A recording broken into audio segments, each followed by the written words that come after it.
spesial peringatan Hari Disabilitas Internasional. Perkenalkan, saya Reina Meris, selaku host yang akan memandu bincang-bincang kali ini.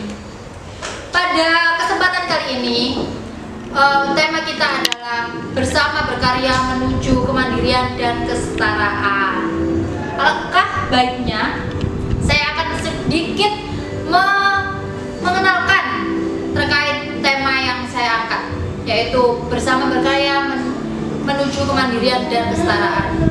Terdapat 2 poin kemandirian, yaitu artinya kesanggupan untuk berdiri sendiri dengan keberanian dan tanggung jawab atas segala tingkah laku sebagai manusia. Dan yang kedua, kesetaraan yang artinya tingkatan yang sama, kedudukan yang sama, tidak lebih tinggi ataupun tidak lebih rendah. Oke, sebelum masuk bincang-bincang kali ini, saya akan ditemani oleh beberapa narasumber. Tanpa berpanjang lebar, langsung saja kita masuk ke narasumber yang pertama.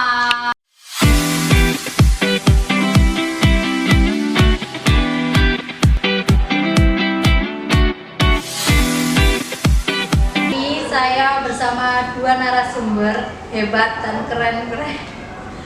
Monggo diperkenalkan dari Bu Edi. Ya, Assalamualaikum warahmatullahi wabarakatuh. Selamat pagi. Alhamdulillah hari ini kita bisa belajar perdana ini Bu. Ceritanya kita podcast. Oke, nama saya Enda Riwayati. Saya mendapatkan amanah menjadi PJ atau kepala sekolah di unit SDLB Karya Mulia Surabaya. Alhamdulillah hari ini kami bersama Bunda Clara, Ibunda pengawas TKLK Korwil, termasuk di dalamnya ada unit SDLB. Yang hari ini kita sama-sama untuk memberikan support untuk perayaan Hari Disabilitas Internasional. Tuh. Ibu Clara perkenalan. Saya rasa tadi sudah diperkenalkan ya. Saya Bu Clara, panggil Bu Clara aja. Clara ini saya pengawas di Dinas Pendidikan Provinsi Wilayah Surabaya, Probolinggo Kota dan Kabupaten. Nah, kali ini kita akan berbincang-bincang sama 2 narasumber hebat ini.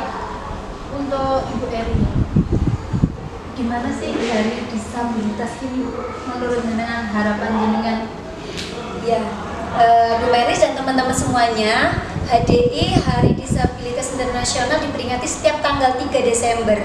Kalau saya persepsi terkait dengan HDI adalah hari kemenangan, hari perayaan pesta untuk anak-anak berkebutuhan khusus. Saya lebih nyaman menyebutnya anak-anak yang istimewa, anak-anak hebat, di mana hari ini kita semuanya, baik itu yang awam terkait ABK atau yang sangat mengenal memahami terkait tentang anak ABK, semuanya akan merayakan hari kemenangan, hari kesetaraan, hari perjuangan, hari prestasi mereka semuanya ketika mereka harus diakui oleh seluruh dunia kalau mereka itu memang ada. Mereka ada dan mereka adalah anak-anak yang hebat, anak-anak yang berkarya, anak-anak yang berprestasi. Begitu Bu Meris. Kalau untuk Ibu Clara, masukan untuk Hari Disabilitas ini? Iya, terima kasih. Ini setiap kali Hari Disabilitas hadir tanggal 3, saya mesti air mata saya nggak bisa nahan gitu ya. Mereka itu dilahirkan dalam kondisi yang sama dengan anak-anak normal. Maka dari itu komitmen kita sebagai guru dan pendidik bagi anak-anak disabilitas yang disampaikan tadi sebagai anak istimewa, itu bagaimana komitmen kita terhadap mereka seperti apa, bagaimana kita mendampingi mereka agar bisa mandiri, bagaimana kita bisa membawa mereka untuk memaksimalkan karya kepada anak didik kita gitu.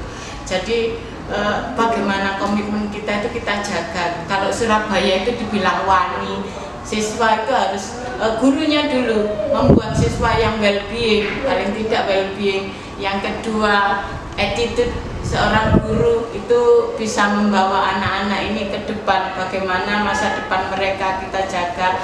Kemudian networking, bagaimana kita menjalin hubungan kita ke dunia luar, membawa mereka bisa terjun ke dunia masyarakat. Kemudian ya dengan improving kita juga akan bergerak, harus selalu bergerak untuk mendampingi mereka di masa depan. Ya kan HDI kali ini temanya kan bersama berkarya menuju kemandirian dan kesetaraan. Pripun Ibu? Menurut jenengan ini seperti apa? Ya, tema ini justru bagi saya memang sangat-sangat tepat nih, karena di dalamnya itu berkarya. Tadi juga sudah saya sampaikan bahwa kita harus mendampingi mereka agar mereka juga berbahagia dan diterima di masyarakat begitu dengan baik. Di situ nanti mereka akan memaksimalkan diri untuk bisa berkarya. Nah itu dan mandiri tentunya gitu. Nah kalau Ibu Eri gimana Ibu? Saya lebih ke tagline menggarisbawahi yang kemandirian, fondasinya kemandirian ABK, tidak hanya anak ABK, anak normal saja. Jadi ketika saya melihat seorang ibu itu mengantar sampai menunggui gitu, memberi makan itu disuapi dan sebagainya, memang tidak ada yang mungkiri kalau kasih sayang seorang ibu itu memang seutuhnya. Kalau kita melihatnya itu sepanjang hayat di Bunda Clara kalau orang tua itu, tapi kasih sayang sejatinya sesungguhnya adalah bagaimana menyiapkan anak-anak ini mandiri. Karena kita sebagai orang tua tidak selamanya hidup untuk membersamai mereka. Jadi sekecil apapun, sedini mungkin anak-anak harus bisa mandiri, bisa untuk menjadi dirinya sendiri, baik itu hal yang kecil seperti katakanlah paling mudah berangkat sekolah, kemudian menyiapkan peralatan sekolahnya sendiri, makan sendiri, mandiri yang hal yang kecil dulu yang kita bekalkan ke mereka. Karena kalau kita sudah tiada, siapa lagi nanti yang akan bisa untuk mendampingi seterusnya. Karena itu sedini mungkin anak-anak kita harus mandirikan dan kesetaraan di Bunda Clara. Kadang kan masih ada di zaman sekarang itu masih memandang sebelah mata. Kalau anak-anak BK bisa kan? Nah ini tadi Bun, kalau kebetulan ada tamu dari Darul Quran. Kemudian akhirnya kami masukkan ke frame sekalian untuk bagaimana menyuarakan kalau anak-anak itu tidak hanya bisa berkarya menari yang visual, tidak hanya melukis yang visual, tetapi kalau anak tunanetra saja bisa mengaji Quran dengan keterbatasan penglihatan, tentunya anak-anak tuli juga bisa mengaji Al-Quran meskipun yang bunyinya adalah jarinya. Nah, alhamdulillah tadi terkait dengan Bunda untuk well-being, attitude, networking. Nah, alhamdulillah nih, hari ini dapat rezekinya ada networking dengan Darul Quran. Ya, alhamdulillah. Insya Allah nanti akan dibagikan Al-Quran syarat. Begitu Bunda. Begitu, alhamdulillah. Terima kasih untuk waktunya. Terima kasih Bunda. Terima kasih Kasih saya juga senang.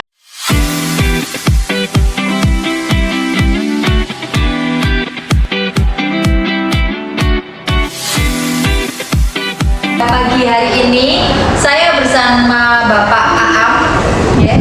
Monggo silakan perkenalan diri. Perkenalkan Mbak, nama saya Aam. Saya dari Darul Quran Jawa Timur. Di sini saya ingin menyampaikan kalau saat ini kan mungkin yang Mbak tahu itu saat ini data dari BPS itu bahwa teman tuli itu kurang lebih 5 juta teman tuli itu mereka belum bisa untuk belajar mengisyaratkan Al-Quran. Jadi BPS Darul Quran bersama dengan Kementerian Agama saat ini itu sedang mempunyai program di mana kami bersama dengan Kementerian Agama ada tugas untuk bisa membagikan serta mensosialisasikan serta mengajarkan Al-Quran isyarat sesuai dengan standar Kementerian Agama. Wah, keren. Oke. Jadi harapannya nanti untuk di Hari Disabilitas Internasional saat ini itu kami ingin mengajak teman-teman tuli khususnya yang muslim, karena kan kami dari Al-Quran ya, kami untuk fokus di program pembina menghafal Al-Quran, kami untuk mengajak teman-teman tuli untuk bisa belajar bersama dengan mensyaratkan Al-Quran sesuai dengan kaidah-kaidah dari Kementerian Agama seperti itu. Yang sudah dilaksanakan saat ini? Yang sudah dilaksanakan sama BP Darul itu yang pertama adalah kita ada kegiatan pembelajaran isyarat Al-Quran yang sudah terlaksana di beberapa kota, khususnya di 11 kota di seluruh Indonesia. Salah satunya di Jawa Timur yang kemarin kita laksanakan di bulan Agustus kemarin bersama dengan Dinas Sosial Provinsi Jawa Timur. Itu kami membagikan kurang lebih ada sekitar 50 Al-Quran isyarat untuk para teman-teman tuli. Harapannya nanti program kedepannya kami ingin mengajak untuk serta teman-teman khususnya untuk bisa belajar mengikuti festival kayak festival yang saat ini dilaksanakan sama teman-teman tuli khususnya ya, maksudnya kan rata-rata teman tuli itu khususnya untuk seni, musik kayak gitu kan mereka udah fokusnya. Nah, kami juga mengajak untuk mereka yang muslim untuk bisa mengikut festival contohnya kayak festival bacaan isyarat Al-Fatihah seperti itu. Jadi kayak mereka untuk bahwa teman-teman itu juga bisa belajar Al-Quran dengan baik dan benar seperti itu. Nah, diharapkan. Terima kasih Bapak. Semoga nanti kedepannya semakin lebar lagi, kegiatannya semakin megah, semakin lebar. Mohon doanya buat kita biar kita juga bisa istiqomah untuk bisa mengajak serta untuk seluruh lapisan masyarakat khususnya untuk teman-teman itu bisa mengikuti belajar Al-Quran yang baik dengan benar.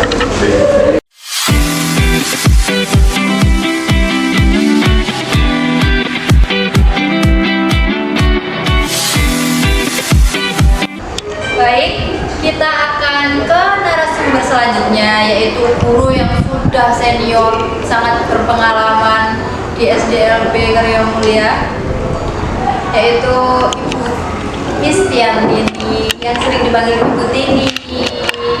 Monggo Ibu. Waalaikumsalam. Baik, dengan terima kasih. Alhamdulillah baik juga. Dengan perkenalan dulu nama guru kelas apa? Tadi sudah diperkenalkan sedikit oleh Bu Meris bahwa nama saya Misti Antini SPD, sering dipanggil dengan Ibu Tini. Dengan guru kelas? Saya guru kelas 6, ya saat ini kelas 6. Tapi sudah saya alami semua karena saya sudah dikatakan sudah senior. Berarti saya mulai sejak tahun 1994 kemarin saya di sini. Berarti sudah berapa tahun? 30. Iya, kurang lebih 30 tahun. Keren. Jadi sudah saya menangani anak-anak berkebutuhan khususnya tunarungu kurang lebih sudah 30 tahun. Sangat berpengalaman sekali deh. Itu dimulai dulu usia berapa nih dengan? Saya usia sekitar ya nggak sekitar ya. Saya tahun berapa ya, coba tebak. Tahun berapa ya lahir saya ya? 80? Iya, saya lahir tahun 1971 Bu Meris, dan pada tahun 1994 saya sudah bersama dengan anak-anak tunarungu. Kira-kira umur berapa itu? Berapa ya? Ya, umur berapa? Dari 71 lahir, 94 sudah bertemu dengan anak-anak tunarungu. Wah, hebat sekali. Ya. Berarti jenengan sudah menemui banyak kriteria anak.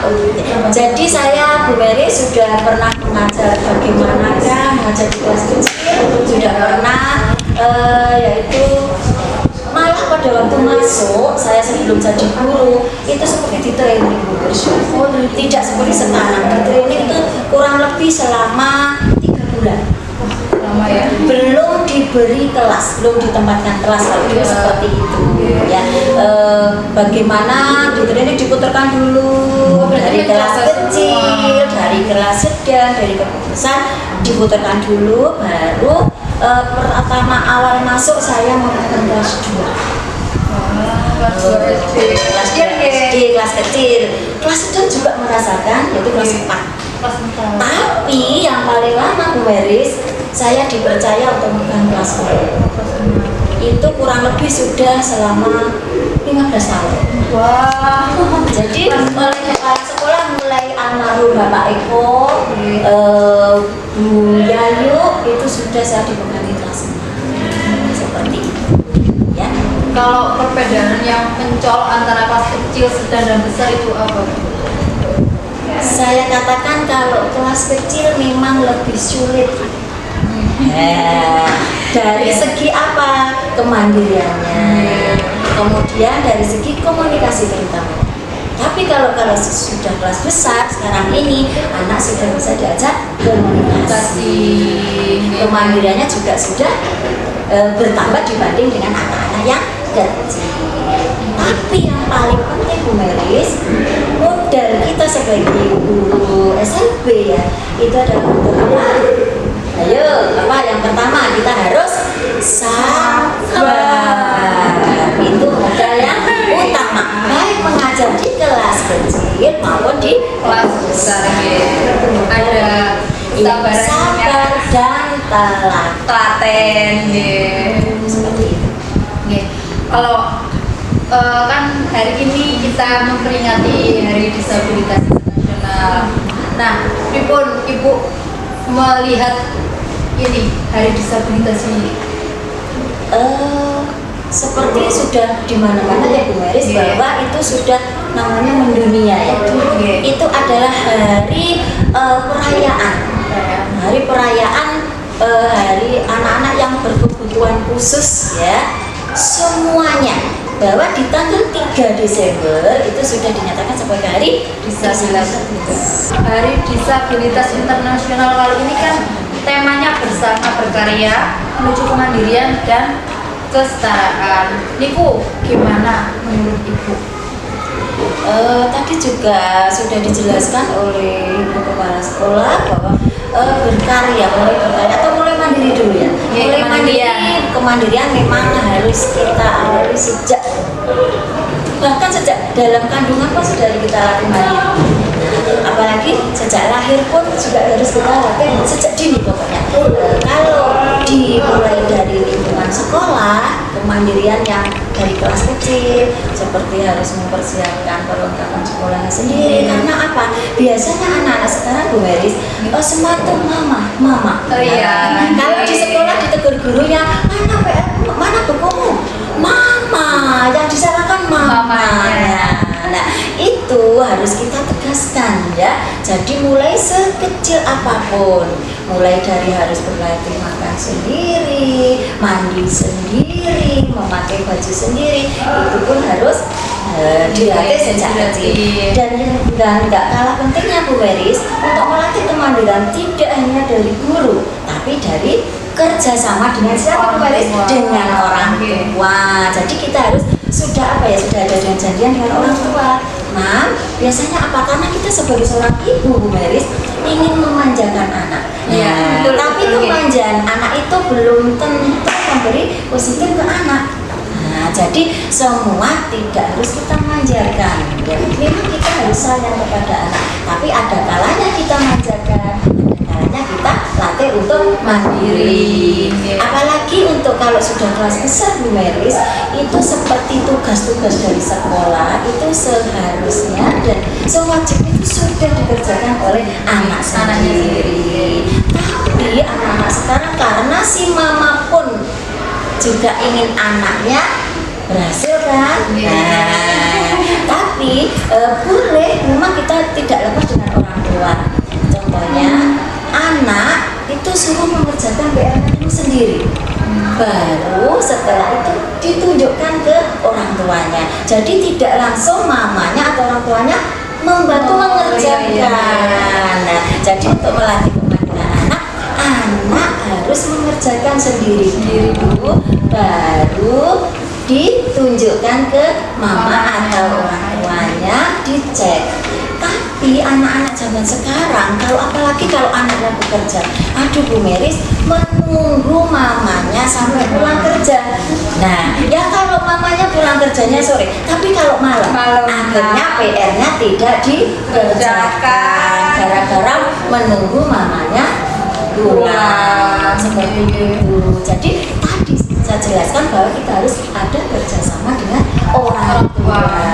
Boleh kita manjakan, tapi dalam situasi kondisi seperti apa? Seperti itu.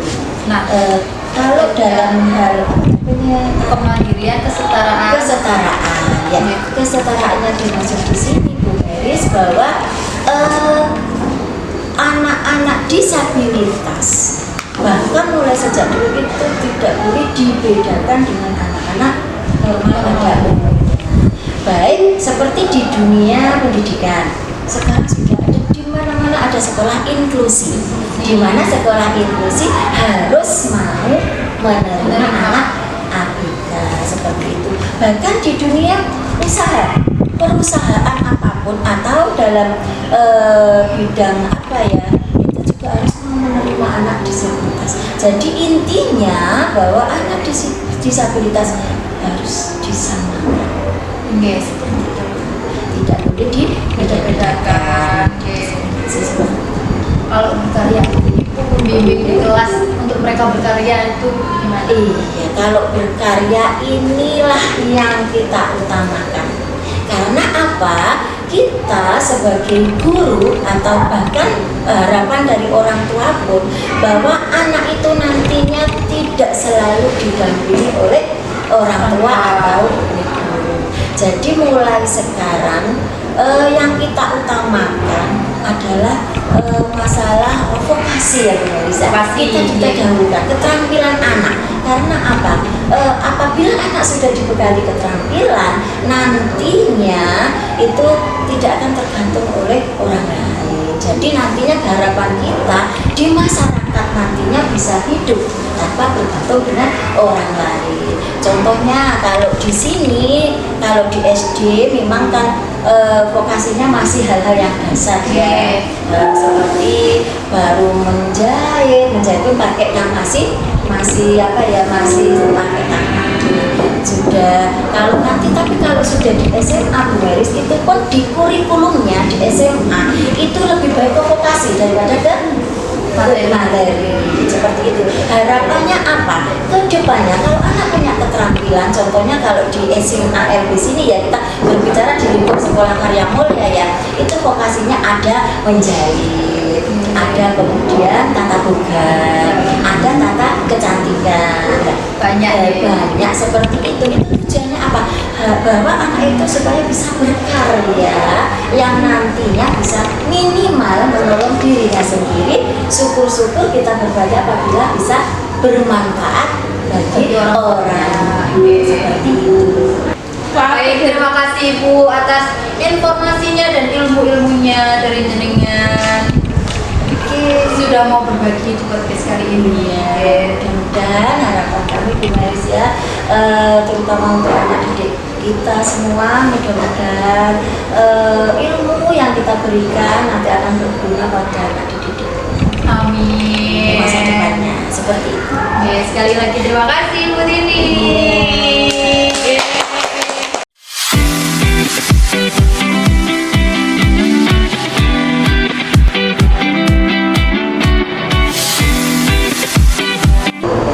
Baik, kita akan beralih ke narasumber selanjutnya, Ibu Ainun, wali murid dari SDLB Karya Mulia. Ibu, ya, monggo silakan perkenalan dulu, namanya Sinten. Selamat pagi semuanya, nama saya Ibu Ainun, wali murid dari Ananda Regan kelas 5. Selamat pagi Ibu, bagaimana kabarnya? Juga alhamdulillah baik dan tetap semangat. Nah, saya boleh bertanya-tanya sedikit ya?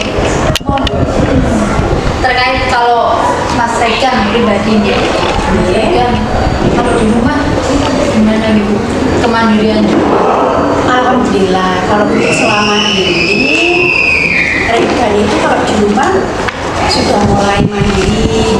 Misalkan dia sukanya kan makan nasi goreng, dia sedikit-sedikit bisa memasak sendiri. Tak kasih arahan dulu,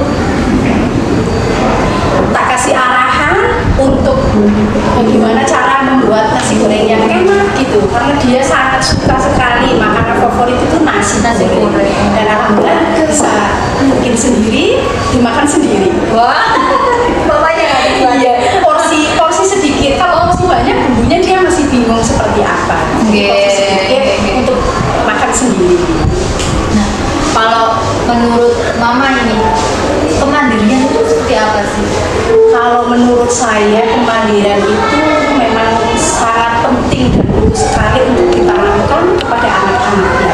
Ya seperti tadi yang sudah disampaikan, itu mandiri itu memang sangat penting dan untuk dasar modal anak-anak kita untuk kedepannya, karena kemandirian itu akan mengikuti dia seterusnya tanpa bergantung lagi kepada kita.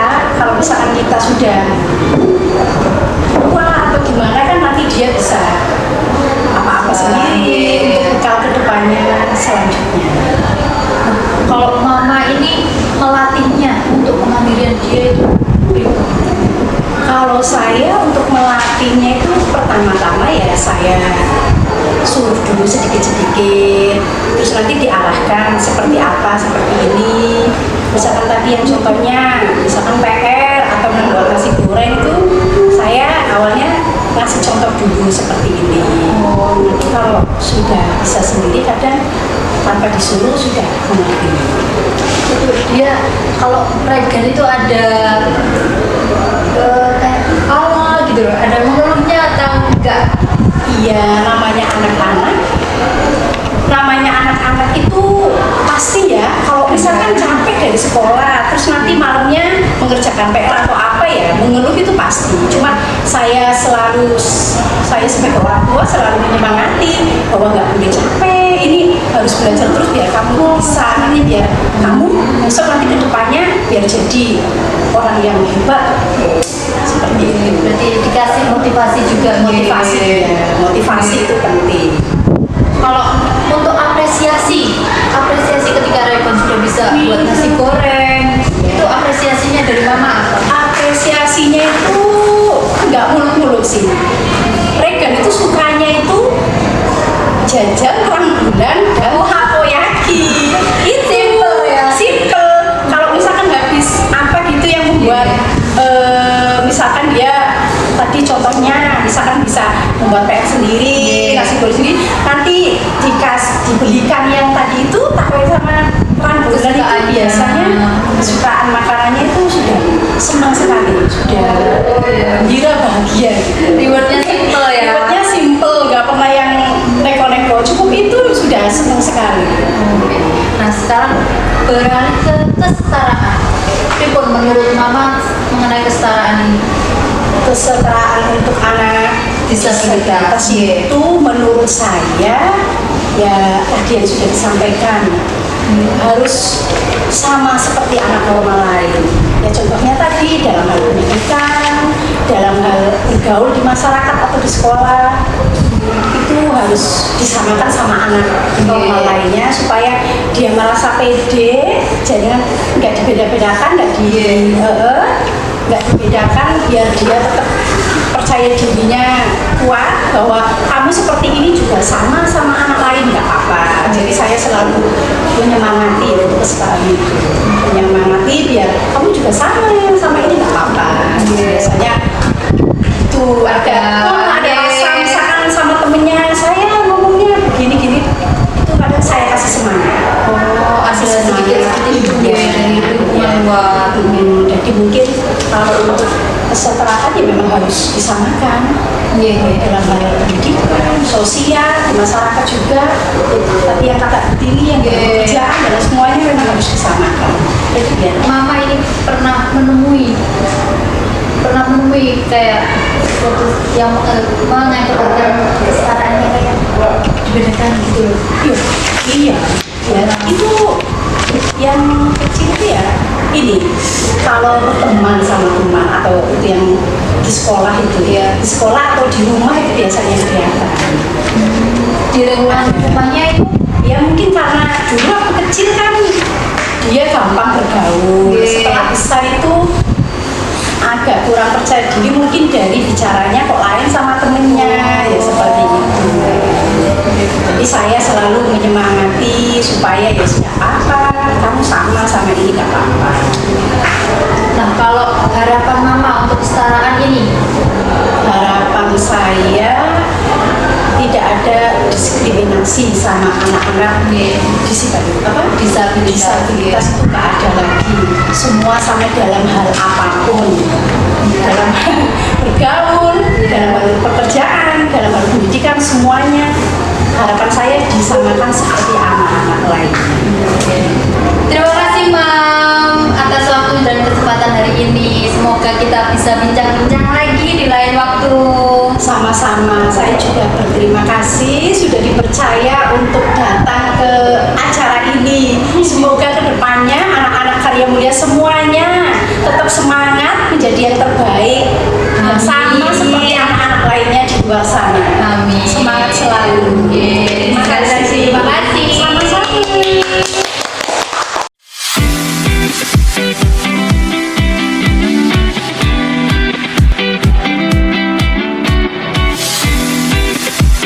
Baik, kita lanjut ke narasumber terakhir, yaitu siswi dari SDLB Karya Mulia, yaitu Ade. Selamat pagi. Selamat pagi. Silakan perkenalan. Nama kamu siapa?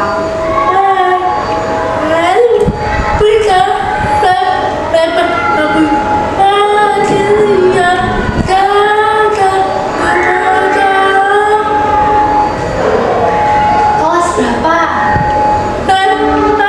Nah, Adel, kamu kalau di rumah biasa ngapain? Membantu apa? Oh, cuci sendiri, cuci baju. Keren. Adel, dulu bisa cuci baju sendiri umur berapa? Kapan? Umur berapa? SD. Kelas berapa? Kelas 1. Hebat, keren. Kelas 1 sudah bisa cuci sendiri ya, bantu mama. Siapa yang mengajari Adel mencuci?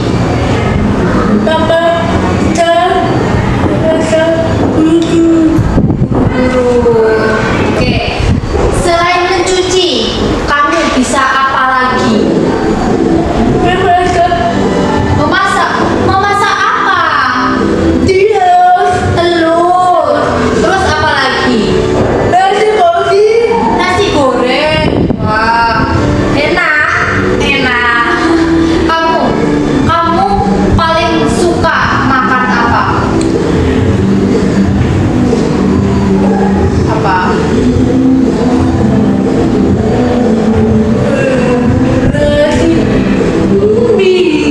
Nasi, mie. Oh, gitu. Enak ya nasi sama mie. Nah, Adel itu sukanya apa? Modeling. Wah. Action. Adel dulu pernah ikut lomba modeling? Iya, pernah. Pernah juara? Banyak. Juara 1 pernah. Wah, keren. Hebat. Di mana? Lombanya di mana aja? Mall. Oh, di mall. Oke, hebat. Nanti kalau sudah besar mau jadi apa? Model. Oh, keren. Kak mau jadi guru? Oh enggak, mau jadi model aja. Boleh, keren. Oke, berhubung hari ini Hari Disabilitas Internasional, ayo kita mengucapkan selamat Hari Disabilitas. Ayo sama-sama ya. Ayo, 1, 2, 3. Selamat Hari Disabilitas Internasional.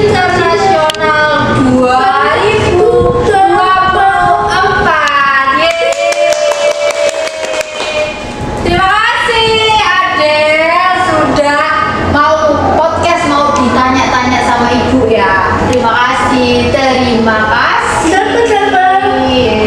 Sudah banyak narasumber yang tampil pada podcast hari ini. Saya ucapkan terima kasih kepada semua narasumber yang sudah mau menyempatkan hadir di podcast ini. Semoga pada podcast kali ini banyak ilmu yang kita dapatkan dan bisa kita ambil bersama. Saya Raina Meris.